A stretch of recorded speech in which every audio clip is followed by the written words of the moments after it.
ravi de vous retrouver pour une rentrée consacrée à tous les programmes d'actualité et de politique sociale que porte le N3S. Et j'ai pour m'accompagner dans cette tâche, donc je suis Benjamin Génie, le directeur de la formation continue de l'école, nos principaux conseillers et conseillers scientifiques de l'école qui nous ont aidés à concevoir les programmes et qui animeront et piloteront l'ensemble de ces journées. Donc, on a une actualité riche à vous présenter. On a un contexte en plus politique qui se prête vraiment et qui rend d'autant plus nécessaire de suivre et de s'inscrire et de participer à ces événements. C'est bien sûr le 80e anniversaire de la sécurité sociale d'un côté, et puis le 80e anniversaire qui est aussi percuté par l'actualité politique et notamment la nécessaire ou la difficile euh, mise en place du projet de loi de financement de la sécurité sociale. Alors, sans plus attendre, donc 3 temps, hein, on va d'abord vraiment revenir sur le programme de nos journées d'actualité protection sociale, donc 2025-2026. Ensuite, on travaillera notre université de rentrée, les grands dossiers de la protection sociale. Et puis, on aura un dernier temps sur les déjeuners virtuels SI pour toutes les actualités informatiques pour les dirigeants et les cadres de la protection sociale.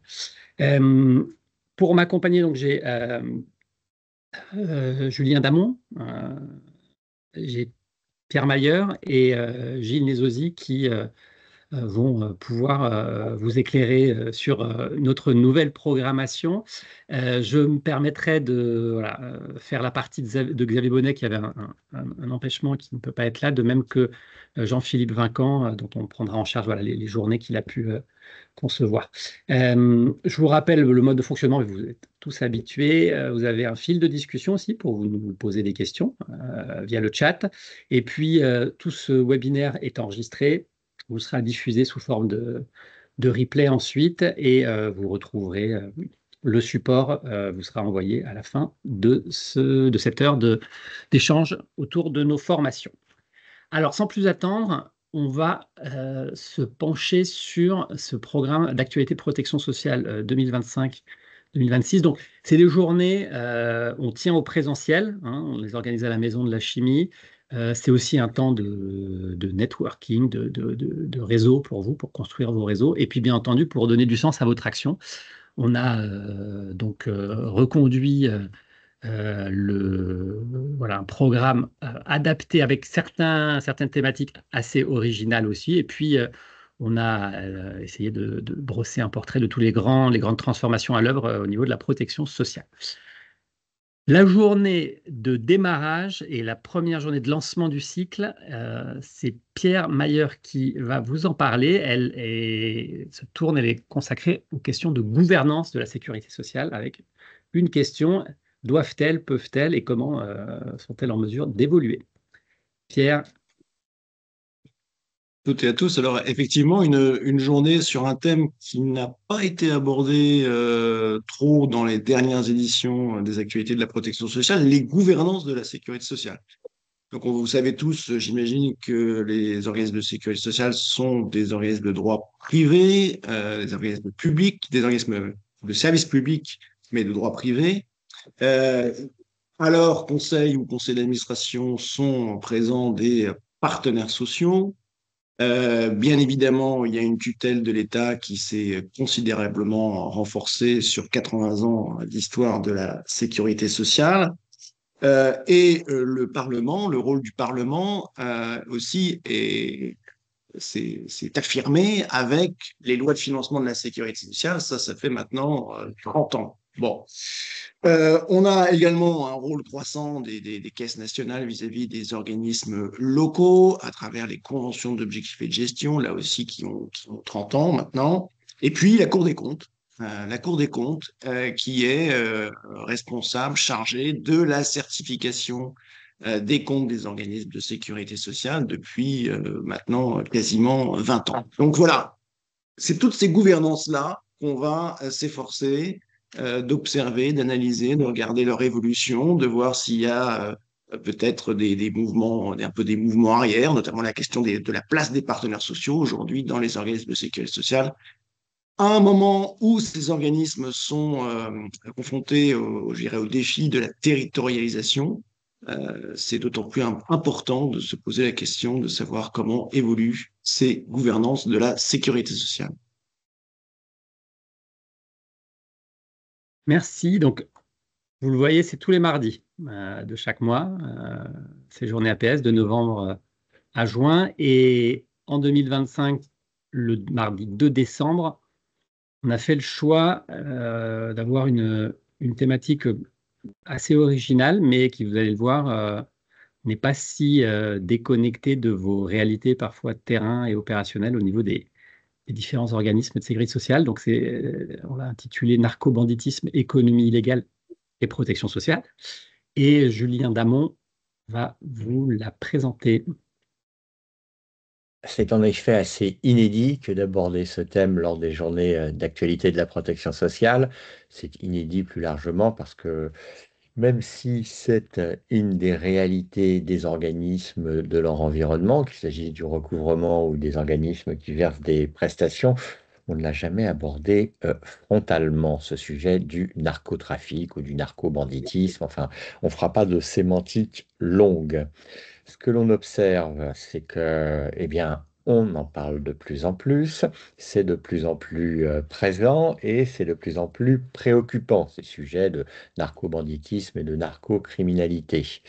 Alors, tout ce qui est drogue, tout ce qui est addiction, pour une part, et il y a de l'écho, nous sommes sur écoute, et ce qui est plus largement économie illégale, ça pèse sur la protection sociale. Alors, drogue et addiction, ça pèse parce que les consommations de stupéfiants nourrissent des dépenses euh, embarrassantes de par les conséquences de ces addictions. Et deuxième chose, les différents trafics qui relèvent de fait de l'économie illégale, eh ben, ça fait des ressources en moins pour financer le système. Dans ce cadre général des politiques publiques plutôt d'ordre répressif qui cherchent à limiter les conséquences économiques et sécuritaires sur le pays, il y a aussi des responsabilités, des actions et des innovations du côté des organismes de sécurité sociale. Alors la journée euh, verra des experts de la protection sociale, mais aussi des experts de la question des drogues et des experts du ministère de l'Intérieur venir faire pour nous une évaluation de la mesure du phénomène et de ses conséquences. Si on regarde simplement l'économie illicite sur le financement de la protection sociale, donc il s'agira de voir où on en est du trafic de stupéfiants, mais aussi de la lutte contre les drogues et les conduites addictives. On s'intéressera à d'autres organismes publics confrontés au phénomène, en l'espèce les organismes HLM, et puis pour regarder, pas branche par branche, mais pour prendre deux d'entre elles, on s'intéressera à l'assurance maladie, qui s'érige légitimement contre les addictions, et on verra ce que font les caisses d'allocation familiale contre les trafiquants et contre les trafics. Voilà, journée dont le thème peut sembler un rien décalé, mais qui est en réalité un thème extrêmement préoccupant pour l'avenir du pays et l'avenir de la protection sociale.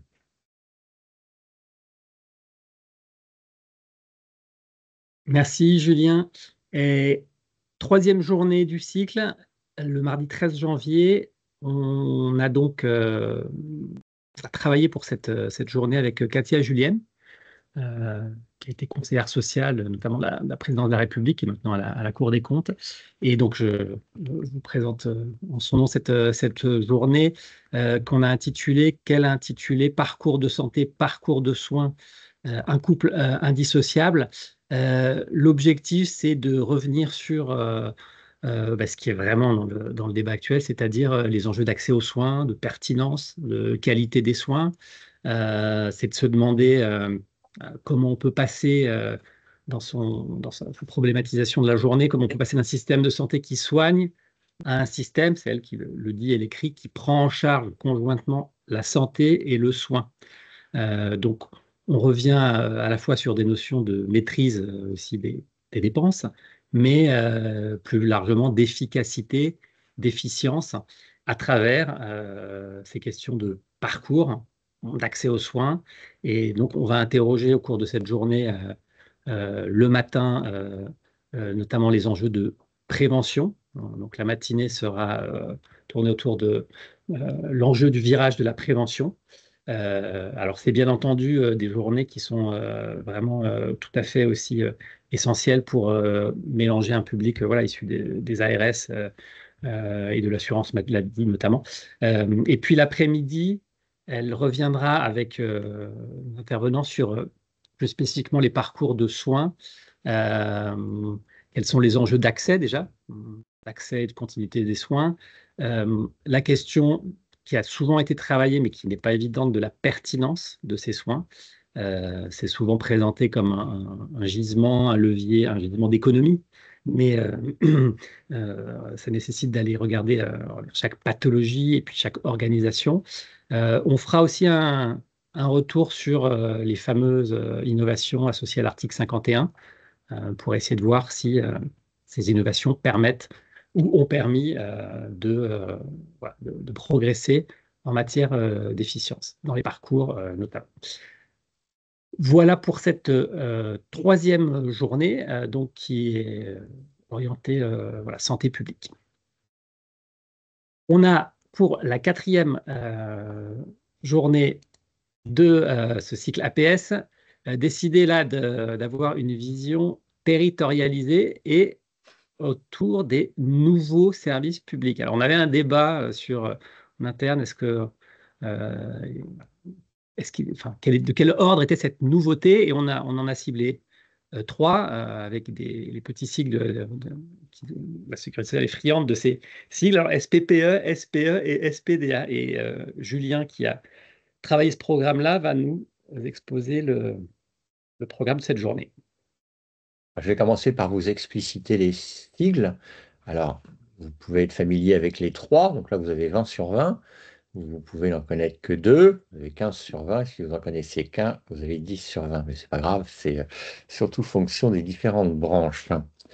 SPPE, c'est le service public de la petite enfance, qui se déploie progressivement, juridiquement et concrètement, de manière à compléter, améliorer l'offre d'accueil pour les enfants de 0 à 3 ans sur les territoires, mobilisant à la fois les collectivités territoriales, le bloc municipal qui désormais, selon les textes, est autorité organisatrice en la matière, et les autres acteurs de la politique petite enfance, au premier rang desquels les caisses d'allocation familiale, mais aussi eh bien, les conseils départementaux. Le SPE, c'est le service public de l'emploi, qui se concentre autour d'un nouveau-né, au moins dans l'appellation, qui est France Travail, avec ses déclinaisons territoriales et ses liaisons avec les organismes de Sécu. Et puis le SPDA, c'est le service public départemental pour l'autonomie. Alors, on ne va pas les décortiquer un par un. La question, c'est celle de savoir ce que ces innovations peuvent produire comme meilleur service, meilleure réponse aux besoins. On s'interrogera quant à savoir s'il s'agirait réellement de nouveaux services publics. Des experts de chacun de ces trois domaines nous présenteront les avancées et les évolutions de ces trois affaires. Et nous nous interrogerons en particulier avec les collectivités territoriales. Alors là, au premier chef, les départements sur parce qu'ils en attendent, ce que sont les moyens qu'ils y consacrent, les départements, et les questions qu'ils se posent. On fera la même chose avec les intercommunalités. Et puis, ultime ligne d'interrogation de cette journée, on se posera la question, parfois sensible, mais de toute façon elle est concrète et importante, de la place respective des différents acteurs, acteurs privés commerciaux, acteurs privés non lucratifs et acteurs publics dans ces trois domaines.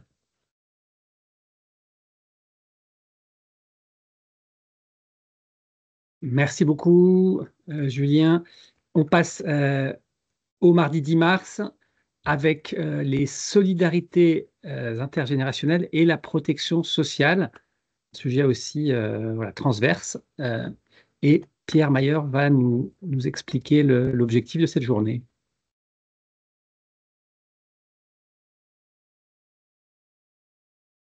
Oui, donc effectivement, 10 mars, Les solidarités intergénérationnelles. Alors, vous savez que les dépenses de protection sociale, c'est massivement plus de 80% des dépenses de santé, d'assurance maladie, des dépenses de retraite.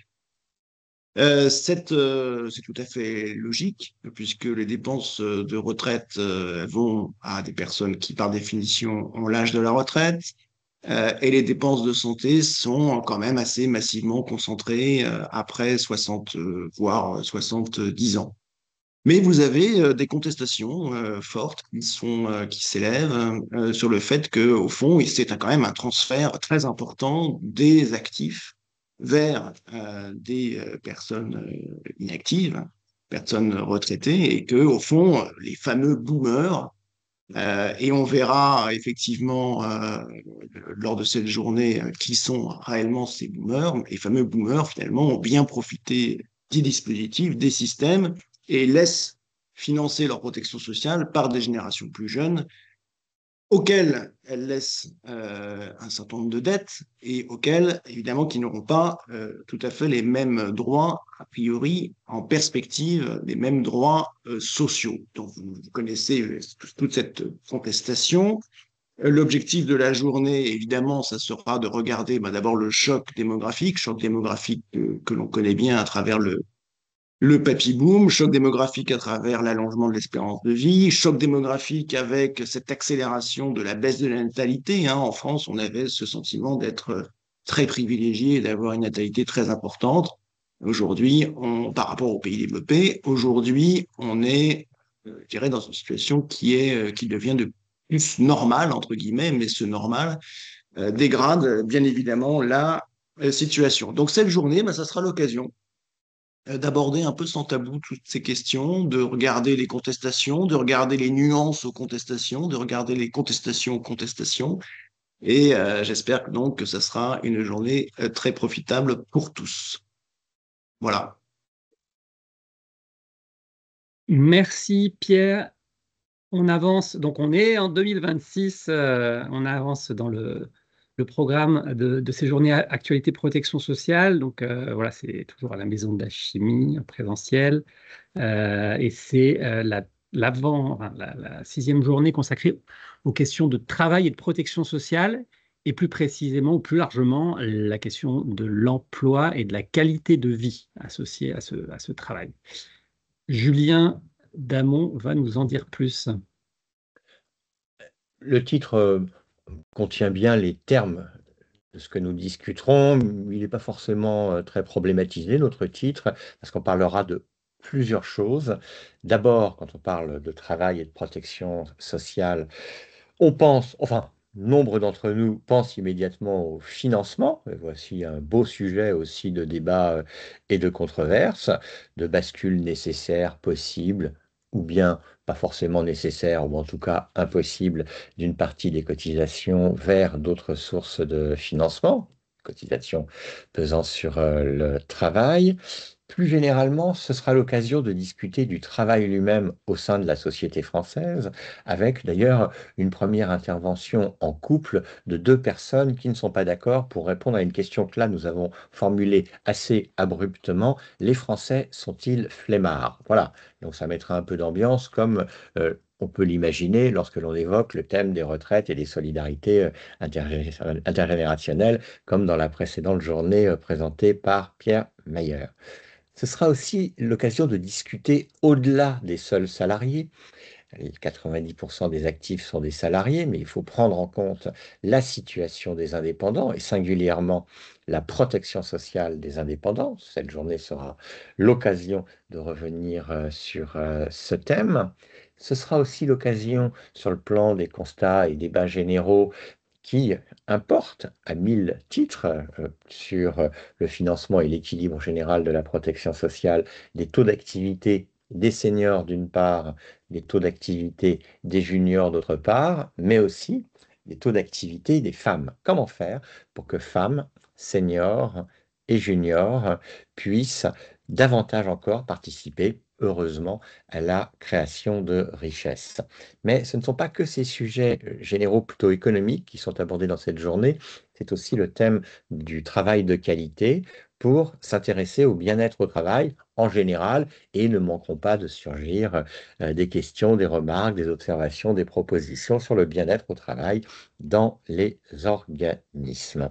On a invité d'ailleurs, on verra s'il pourra être présent, Monsieur Bernard Thibault, bien connu de nos services, pour nous parler des enseignements des Jeux olympiques en la matière, puisque Monsieur Thibault, après avoir été secrétaire général de la CGT, a été responsable du comité de suivi de la charte sociale des Jeux olympiques de Paris. Sujet concret que l'on abordera aussi à cette occasion, c'est comment mieux gérer les arrêts maladie, sujet de qualité de vie au travail absolument essentiel. Et puis nous interrogerons de manière plus prospective sur le travail demain. Donc, encore une riche journée. Merci Julien. Le 12 mai sera consacré à une journée autour de l'hôpital au défi des parcours et du territoire. Et c'est Pierre Ricordeau qui l'a construite pour nous. Donc Pierre Ricordeau, il a été notamment directeur général de l'ARS Occitanie. Il est actuellement inspecteur général des affaires sociales et c'est vraiment un spécialiste de ces questions-là. Et l'objectif de cette journée, c'était de repartir des évolutions de l'hôpital, mais l'hôpital vu comme euh, un élément de cet écosystème, enfin de cet écosystème santé. Euh, un hôpital donc qui, depuis notamment la pandémie du Covid, a poursuivi ses transformations et qui est encore finalement un peu en crise. Les trois grandes problématiques que Pierre Ricordeau se propose de travailler, c'est notamment comment aller au bout de la bascule ambulatoire. C'est bien entendu de se poser la question de comment bien travailler avec la médecine de ville. Et enfin, de se demander comment on peut raisonner au niveau d'un territoire et répondre à ces fameux besoins populationnels. On avait eu il y a 2 ans une journée autour de ces approches populationnelles. Ce sera effectivement, c'est aussi effectivement une grosse problématique pour l'hôpital. La matinée donc de cette journée sera dédiée au changement de l'hôpital à l'heure du vieillissement et des maladies chroniques. Euh, 3 temps. Julien avait présenté voilà, les Français sont-ils paresseux?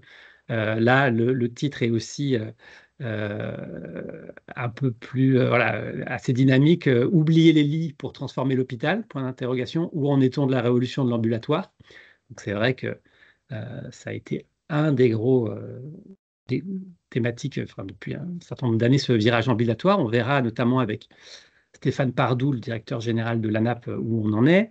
Il a aussi convié, on aura la chance d'entendre Nicolas Revel autour de la problématique de l'hôpital acteur de la prévention dans les maladies chroniques.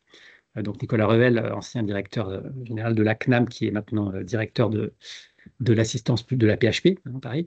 Et puis, pour croiser les regards, voilà, assurance maladie et plus globalement santé publique, on aura un débat entre Marguerite Cazeneuve et Marie Daudet, qui est IGAS, qui travaille à la direction de la sécurité sociale, autour des urgences, de la façon de surmonter ce que Pierre Ricordeau appelle le naufrage des urgences ou la crise des urgences. Ça, c'est pour le matin. L'après-midi sera orienté autour de la mue territoriale de l'hôpital. Peut-il la réussir? Comment la réussir? Donc, il y aura 3 temps. Une table ronde sur l'établissement ou le territoire. Un deuxième temps autour du parcours de soins ville-hôpital. Voilà, les relations médecine de ville et hôpital. Avec notamment voilà, un directeur de CEPAM qui interviendra pour montrer aussi comment notamment dans le cadre de la visite annuelle en établissement qui a été réintroduite au niveau de l'assurance maladie, comment ces parcours de soins peuvent-ils être abordés? Et puis enfin, une question autour du CHU. Le CHU peut-il redevenir territorial? Voilà, donc un riche programme en mai. Et enfin, pour conclure ce cycle Actualité Protection Sociale 2025-2026, on va se poser les questions de la pédagogie, de la sécurité sociale et de la communication avec Julien. Communication on pense souvent, en particulier dans les organismes, immédiatement à communication de crise, information sur les services ou sur la qualité. Bien sûr, cette journée sera l'occasion de l'aborder, mais cette journée sera surtout l'occasion de discuter des meilleurs outils, des meilleures voies, des meilleurs moyens pour une pédagogie améliorée de la sécurité sociale. Le constat, c'est que les Français ne connaissent pas très bien, ne comprennent pas très bien, ce qui pourtant a un impact au quotidien sur leur vie et sur leur perspective. Donc, que pensent-ils et que savent-ils précisément de leur sécurité sociale, nos concitoyens? Comment peut-on améliorer les connaissances? On n'a pas sondé les cœurs afin de transformer ce qu'ils aiment ou pas, mais on pourra au moins se demander comment faire afin qu'ils sachent mieux ce dont ils parlent, enfin qu'ils connaissent mieux ce dont ils parlent, et de qui s'inspirer afin de faire mieux. Donc on a une matinée qu'on a joliment titrée La sécurité sociale, une belle endormie, qui sera l'occasion de venir, non pas nous critiquer pour se faire plaisir ou pour se faire du mal, mais pour regarder ce que les différentes études, sondages barométriques, d'opinion nous disent de ce que les Français connaissent, de ce qu'ils apprécient. On s'intéressera à ce que les grands réseaux organisent, produisent pour communiquer sur les principes de l'activité de ces réseaux et sur leur identité. Dans l'après-midi, on cherchera à s'inspirer. Admettons qu'il s'agisse d'une après-midi inspirante, en regardant ce qui se fait dans le monde de la sécurité sociale. J'entends par là dans les organismes de sécurité sociale à l'échelle mondiale, avec des gens de l'Association internationale de sécurité sociale. On regardera ce que sont les interrogations, les outils, les perspectives euh, d'une cousine de la sécurité sociale, qui est la mutualité. Autre organisation, sans qu'il y ait forcément beaucoup de liens immédiats, mais qui est, elle, au plus haut dans les sondages d'opinion quant à la confiance qu'on lui accorde, c'est la gendarmerie nationale. Et enfin, on s'intéressera avec tout ce que le N3S produit, avec le ministère de l'Éducation nationale, entre autres, sur la mobilisation des jeunes autour de la sécurité sociale. Voilà, on a fait le tour de ce beau programme. Il est 14h30, donc on tire bien le timing. Vous pouvez, hein, si vous avez des questions, toujours les poser, bien entendu, sur le fil de conversation. Je voulais aussi rappeler que toutes ces journées sont, vous savez qu'il y a depuis maintenant 2 ans, on a un dispositif dit d'incitation à la formation continue pour les agents de direction et les cadres dirigeants de la sécurité sociale, euh, notamment quand vous vous inscrivez sur la liste d'aptitude ou quand vous voulez vous postuler sur des postes de pleine direction. Voilà, l'investissement en formation continue est maintenant regardé par la commission de la liste d'aptitude, le comité des carrières, de façon plus approfondie. Et donc, bien entendu, ces journées, un peu de promotion, y concourent fortement et sont valorisées. Voilà pour la partie, on va dire, plus interne. Donc, on passe deuxième temps de ce webinaire à notre université de rentrée, les grands dossiers de la protection sociale. Euh, je vous rappelle le format. On habille et on construit un studio sur notre site parisien, dans le 13e arrondissement. On va recevoir des intervenants et des experts, des universitaires, des dirigeants de la sécurité sociale de très haut niveau et des politiques aussi. On a un spectre vraiment très large et on a organisé des tables rondes. On le fait pour l'ouvrir à un public très large de tables rondes. Donc c'est en live, c'est gratuit et c'est en direct. Bien sûr, après, vous avez les replays, mais vraiment tout le sel de ces 11 tables rondes, c'est bien sûr de les suivre quand même en direct. On met des horaires aussi pour tenir compte. Alors, on ne peut pas forcer de l'outre-mer, hein, donc 13h30, ça fait peut-être encore un peu tôt, mais vous pouvez nous suivre depuis les CGSS, notamment depuis l'outre-mer. Et on a cette année une grande problématique, un fil directeur qui, j'allais dire presque sans surprise, c'est 80 ans de la Sécu, l'heure des comptes. Et contrairement à ce que l'affiche ici indique sur l'autre site, ce n'est pas un point d'exclamation, mais un point d'interrogation qui, qu'il faut mentionner. Donc, on le corrigera, puisque c'est vraiment l'heure des comptes, point d'interrogation, les comptes à tout niveau. Je vais laisser Pierre revenir sur la première journée. Dans l'histoire des grands dossiers, on a toujours consacré cette première journée, cette première séquence aux grands enjeux de financement. Et cette année, c'est d'autant plus stratégique et problématique. Voilà, donc effectivement, une situation des comptes de la sécurité sociale qui est très dégradée, alors même qu'on fête les 80 ans. Donc, première journée de ces grands débats de la protection sociale, c'est le 13 octobre, et c'est consacré au financement et la soutenabilité. Alors, tout de suite, une interrogation forte, c'est que le 13 octobre, au regard de de la conjoncture politique, est-ce que nous aurons un projet de loi de financement de la sécurité sociale comme une année normale, entre guillemets? Je ne sais pas, je ne peux pas répondre à cette question, je ne suis pas devin et donc je vous donne rendez-vous le 13 octobre pour avoir un début de réponse. En tout cas, nous pourrons bénéficier de la présence du directeur de la sécurité sociale, Pierre Pribil, qui pourra présenter ainsi les orientations du projet de loi ou du projet de loi. Nous aurons une table ronde sur comment, au fond, redresser les comptes de la sécurité sociale. Est-ce que c'est possible aujourd'hui?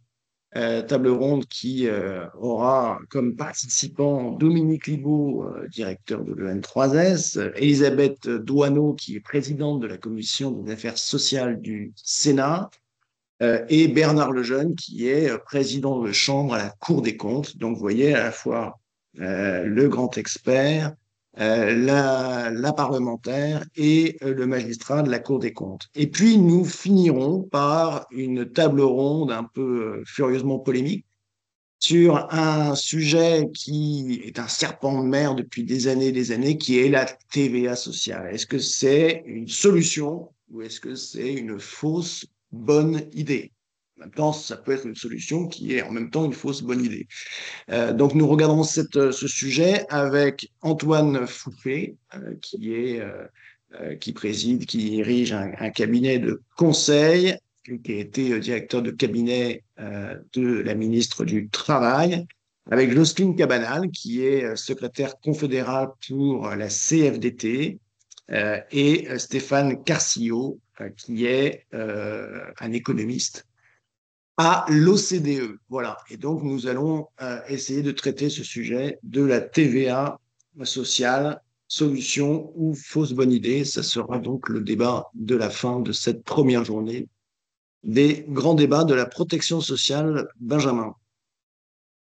Merci Pierre. Alors, tous les sujets sont intéressants. Donc, effectivement, le financement est peut-être encore plus d'actualité aujourd'hui, mais en lien avec ces problématiques de financement, on a bien entendu des problématiques liées aux grands enjeux, notamment sociétaux. Et le mardi 14, on va se centrer sur ces problématiques-là, à la fois les questions de natalité, de réarmement démocratique, comme le disait le président, solidarité à la source et lutte contre la pauvreté. Et donc, Julien Julien Damon va nous expliquer le pourquoi de ces trois tables rondes, ces trois webinaires et quel plateau on a pu réunir. Le pourquoi, c'est très simple, c'est parce que ce sont trois des principaux sujets d'actualité que l'on peut mettre sous le grand chapeau sujets sociétaux, même si on ne sait pas bien ce que ça veut dire.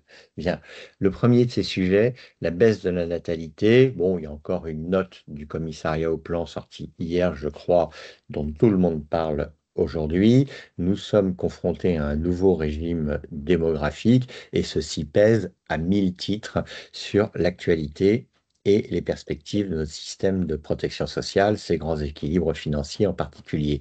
Pour en discuter, à partir d'une question problématisée quand même, faut-il se résigner? Nous évoquerons avec une économiste, un démographe de l'INED et un démographe de l'OCDE, les pistes qu'il peut être loisible de suivre sans espérer des miracles afin de diminuer notre chute de la fécondité, de la ralentir ou peut-être d'inverser la tendance. Deuxième sujet, plus technique, dans les organismes de protection sociale et pas uniquement de sécurité sociale en perspective, la mise en œuvre de ce grand projet qu'est la solidarité à la source, pendant du prélèvement à la source, qui permet de signaler à des destinataires potentiels leur éligibilité à telle ou telle prestation. Aujourd'hui, RSA, prime d'activité, peut-être demain, l'ensemble des droits auxquels ils pourraient prétendre. Et pour évoquer ce thème, nous aurons des responsables d'organismes nationaux et locaux qui sont à la manœuvre de cette réforme colossale. Enfin, dernier de ces trois thèmes du jour, la question de la lutte contre la pauvreté. Tout n'a pas été dit, tout n'a pas été tenté. Nous Oui. problématisons cela et non, avec de nouvelles approches, avec un point d'interrogation, avec deux économistes qui ne pensent absolument pas la même chose. L'un très favorable à l'idée de tout simplifier et même d'aller vers un revenu universel. L'autre estimant qu'il faudrait même revenir à l'essence du RMI et à en augmenter le montant. Et non pas pour faire l'arbitre des élégances, une troisième intervenante qui est une ancienne vice-présidente, ancienne présidente même de ATD Quart Monde, qui peut nous dire ce qu'elle observe de la situation contemporaine et ce qu'elle a à l'esprit comme orientation nouvelle afin de mieux lutter contre la pauvreté. Voilà pour ces trois séquences dites sociétales. Donc mardi 14, alors on l'a organisé cette semaine, cette année, pardon, du 13 au 17 octobre, ces grands dossiers, parce que la semaine d'avant, on va donc effectivement fêter enfin fêter, alors ça, le terme est peut-être un peu fort, on va s'interroger, voilà, un événement autour des 80 ans, euh, le 9 octobre. Donc voilà, on décale nos grands dossiers juste après. Il y aura, et puis il y a plein d'actualités locales autour aussi. On vous en remercie dans les organismes pour toutes les initiatives locales qui font vivre ces 80 ans de la sécurité sociale. Donc, mercredi 13 octobre, on a, avec Gilles Lézozy, trois séquences autour des grands enjeux là, de la branche maladie et les grands enjeux en matière de santé. Alors aussi, effectivement, pour ceux qui connaissent les grands dossiers de la protection sociale, il est de tradition d'aborder également le sujet de l'assurance maladie et de la santé de manière globale, dans un contexte qui a été rappelé, qui est très particulier, qui est celui d'un déficit, on va dire, non pas inédit, mais euh, préoccupant de la santé, à tel point qu'on commence à dire de la santé qu'il est l'enfant malade ou la branche malade de la sécurité sociale. Alors, nous allons bien entendu étudier cette situation, mais chaque année, on essaye d'innover. Hein, et ce millésime également répond à cette commande, avec trois thématiques dont un certain nombre n'ont jamais été abordées par les grands dossiers de la protection sociale. Alors, je vais bien entendu pas commencer par une innovation qui est l'installation des médecins, quelle régulation. Alors, c'est plutôt un serpent de mer qui ressurgit très régulièrement. Et donc, nous allons faire le point d'actualité sur l'installation de ces fameux médecins et cette fameuse régulation, est-elle possible, est-elle souhaitable, sous quelles conditions. Et pour cela, bien entendu, nous avons des personnalités qui sont particulièrement mises en avant sur ce sujet. Au premier chef, Frédéric Valletoux, qui s'est illustré sur la dernière proposition en date sur la régulation de l'installation des médecins. Donc, Frédéric Valletoux, pour ceux qui ne le connaissent pas, ancien ministre, qui est actuellement président de la commission des affaires sociales à l'Assemblée nationale. Et pour lui apporter contradiction, nous avons invité Guillaume Garot, qui est le député, alors cette fois-ci PS, de la première circonscription de la Mayenne, qui lui aussi a fait de nombreuses propositions en matière de santé. Donc il y aura déjà un premier tour de table, on va dire, un peu plus politique. Et bien entendu, pour challenger ces politiques, nous avons Agnès Gianotti, qui est la présidente du syndicat MG France, qui, je pense, sans trop faire de teasing, dira tout le mal qu'elle pense des propositions de M. Valletoux. Et bien entendu, elle proposera elle-même des positions alternatives pour une meilleure installation des médecins. Donc vous l'avez vu, c'est un sujet qui est bien sûr récurrent, d'actualité, et même si je crois qu'on en a déjà parlé à quelques reprises dans les grands dossiers de la protection sociale, il y a toujours quelque chose à dire sur ce sujet. Deuxième table ronde, l'évolution du système de santé. Là aussi, c'est quelque chose qui est on va dire à la fois d'actualité, on l'a abordé à plusieurs reprises dans les grands dossiers de la protection sociale, mais même là aussi, il y a toujours beaucoup de choses à dire sur l'évolution du système de santé, on va dire à la fois dans son organisation, mais également dans sa transformation intrinsèque, comment on fait de la médecine aujourd'hui, comment on soigne, etc. Et pour nous accompagner, trois experts, bien entendu, Guillaume Couillard, qui est directeur du GHU Paris Psychiatrie et Neurosciences, le docteur Philippe Leduc, qui est le directeur du think tank Économie et Santé, et Margot Tellier-Poulain, qui est responsable du projet Santé et Protection Sociale de l'Institut Montaigne. Si les sujets ont déjà été abordés, en fait, cette année, la particularité, c'est la manière dont on va l'aborder avec les personnalités que nous invitons. Donc, vous avez deux think tanks et puis des gens qui ne sont pas forcément dans les instances, on va dire, dirigeantes. Donc, le débat risque d'être là aussi renouvelé. Et enfin, on terminera en parlant quand même un peu des maîtrises de dépenses qui sont quand même d'actualité. Mais nous avons fait le choix cette année de l'aborder sous un angle un peu particulier, qui est celui du vieillissement de la population. Donc, on en parle, on le sait, etc. Mais finalement, il est intéressant de se pencher sur l'impact particulier du vieillissement de la population. On sait que les personnes âgées sont plus consommatrices de soins, tout simplement parce qu'elles souffrent de plusieurs pathologies souvent. Mais bon, voilà, concrètement, comment ça se passe? Et pour cela, nous aurons Yann Galamgar, qui est le président du Haut Conseil pour l'avenir de l'assurance maladie, Laetitia Buffet, qui est directrice générale adjointe de la PHP, et Marguerite Cazeneuve, qui est directrice déléguée de l'assurance maladie. Donc là encore, un beau plateau.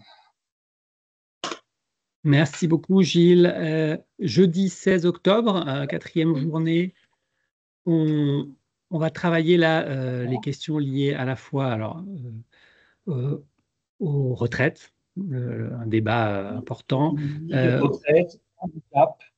Donc là encore, des thématiques plus que d'actualité.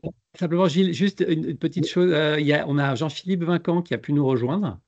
Ah bah, je laisse alors. Je laisse le présenter cette journée. Excuse-moi. Alors, on est en direct. Hein, et donc, voilà, vu que Jean-Philippe avait construit cette journée, Jean-Philippe, si tu nous entends et si tu peux activer ta caméra, tu peux présenter. Je pense que c'est fait, que vous me voyez. Merci beaucoup, Gilles, d'avoir prévu la suppléance, mais j'étais connecté, voilà. mais silencieux et sans pouvoir mettre ma caméra. Bah, écoutez, cet après-midi du jeudi 16 octobre, effectivement, elle est au cœur aussi des problématiques démographiques,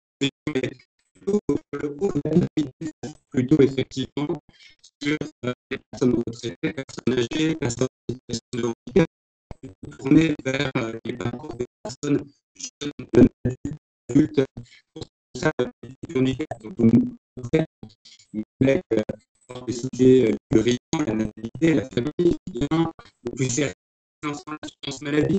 On a quand même des sujets à évoquer.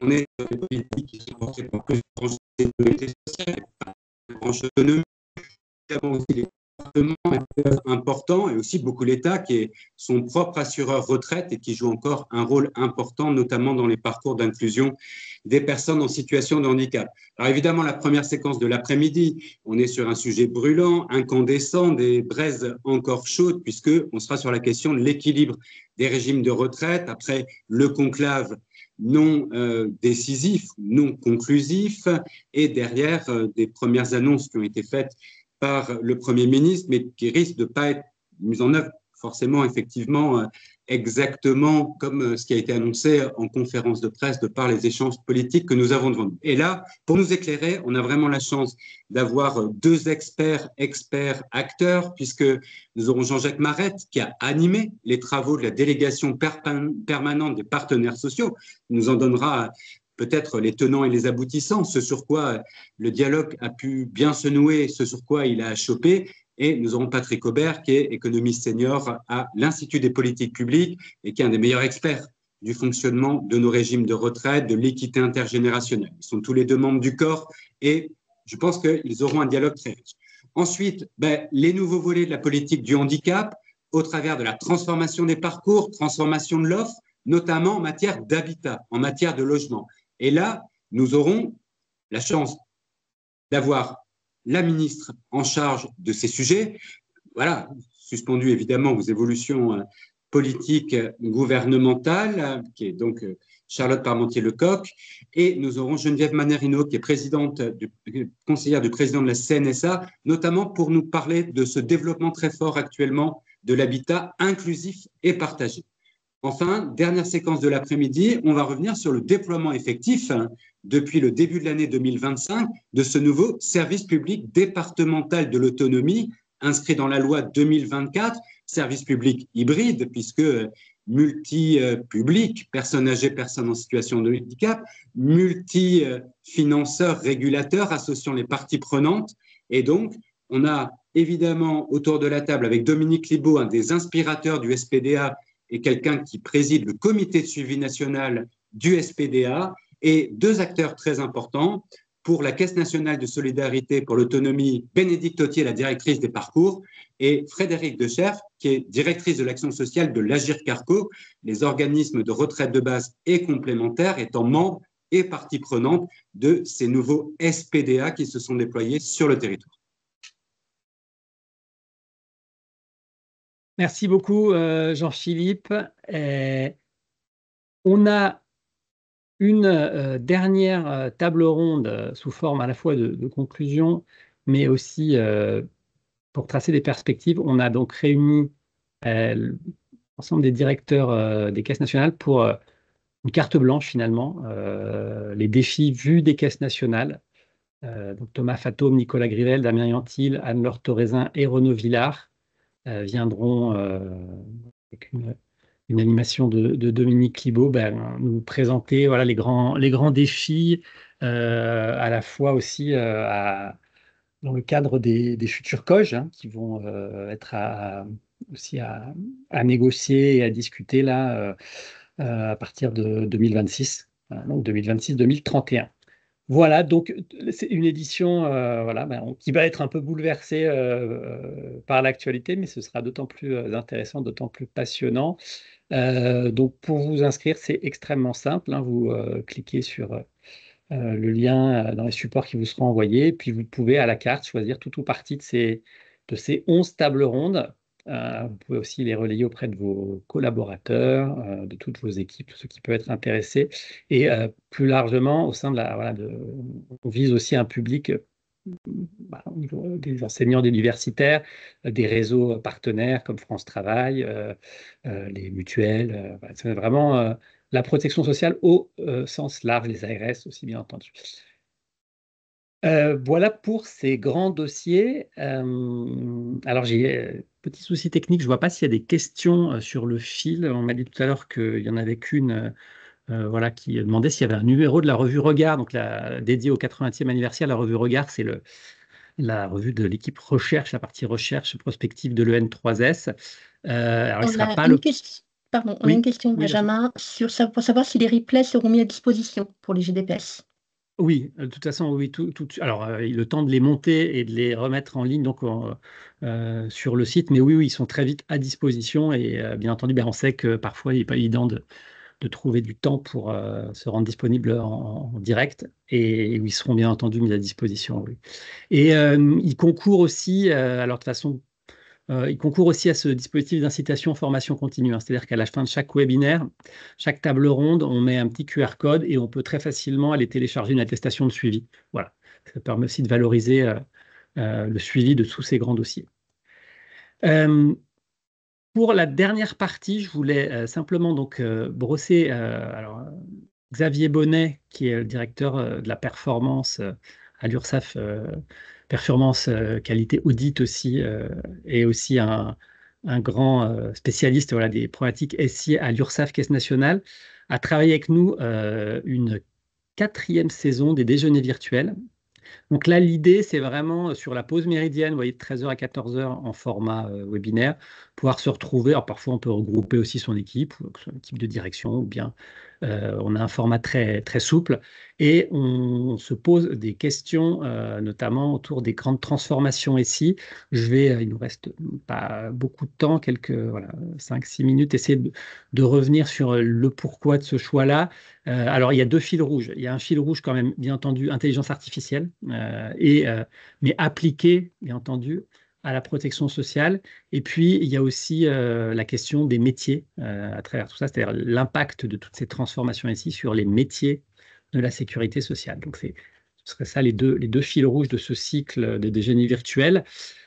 1h30, donc alors il y a aussi des replays sont disponibles, mais voilà, pareil, c'est important. Enfin, là, il faut s'inscrire. Voilà, on a aussi un forfait organisme qui permet voilà, d'avoir des coûts très faibles et de pouvoir les suivre de façon très collective. Donc, première thématique, on revient quand même avec Xavier Bonnet sur les enjeux de souveraineté et de sécurité, les enjeux de cybersécurité.